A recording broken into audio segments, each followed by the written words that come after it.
Aksara Bali sejak Oktober tahun 2018 lalu wajib dipakai di kantor pemerintah dan swasta di seluruh provinsi di Pulau Dewata. Ini menyusul dikeluarkannya Peraturan Gubernur tentang Perlindungan dan Penggunaan Bahasa, Aksara, dan Sastra Bali. Juga terkait penyelenggaraan Bulan Bahasa Bali. Pencantuman aksara Bali ini diletakkan di atas huruf Latin.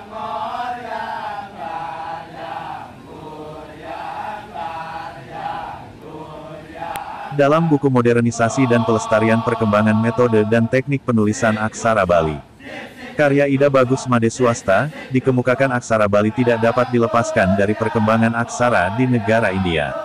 Aksara ini dibawa oleh orang-orang India yang menganut agama Hindu ke Indonesia melalui politik perluasan koloni, perdagangan, agama, dan kebudayaan. Dalam kebudayaan India sendiri dikenal ada aksara tertua yang disebut Kharosti yang berkembang lagi jadi aksara Dewanagari dan aksara Pallava. Aksara Dewanagari banyak digunakan di India bagian utara untuk menulis bahasa Sanskerta, sementara aksara Pallava digunakan di India bagian selatan, dalam bahasa Pallava. Kedua aksara ini masuk ke Nusantara melalui Sriwijaya, kemudian memberi pengaruh sejalan dengan perkembangan agama Hindu dan Buddha. Dalam perkembangannya di Nusantara, kedua aksara ini lalu bertransformasi dalam bentuk baru yang disebut aksara Kawi. Menurut Made Swasta lagi, dari aksara Kawi ini terjadi perkembangan jadi aksara Bali dan aksara Jawa.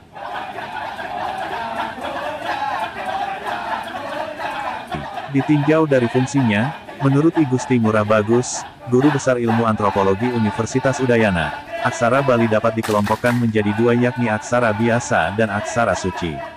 Aksara biasa digunakan untuk menulis bahasa Bali dalam kehidupan sehari-hari, termasuk dalam menuliskan karya sastra. Ada dua aksara biasa yakni aksara Ureastra dan aksara Swalelita. Ureastra digunakan untuk menulis bahasa Bali umum, sedangkan Swalelita untuk menulis bahasa Sanskerta.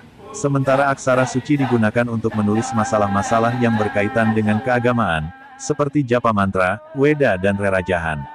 Aksara suci pun dibagi dua, yaitu aksara Wijaksara dan aksara Modre. Wijaksara digunakan untuk menulis hal-hal yang berkaitan dengan keagamaan. Sementara Modre, merupakan aksara Bali untuk menulis yang bersifat magis. Berdasarkan kesamaan bentuk, aksara Bali dapat dibagi menjadi tiga. Pertama, bentuk pangawak yang juga disebut aksara Bali yang berbentuk dasar. Kemudian aksara Bali bentuk turunan yang berasal dari aksara pangawak yang diubah jadi bentuk gempelan dan pangangge. Terakhir adalah aksara Bali bentuk lambang-lambang.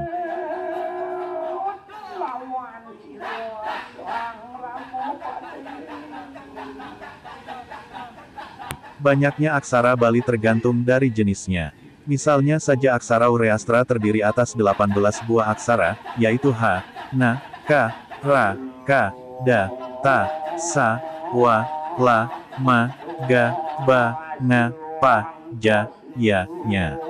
Aksara-aksara ini merupakan konsonan. Beda lagi dengan aksara Swalelita yang punya 47 aksara terdiri dari aksara suara 14 buah dan aksara konsonan sebanyak 33 buah. Sementara aksara Wijaksara lebih rumit lagi. Aksara jenis ini punya lebih dari 60 buah aksara. Kemudian aksara Bali yang paling sulit dibaca adalah aksara Modre. Aksara Modre paling sulit dibaca, karena aksara ini dilambangkan dengan gambar-gambar tertentu.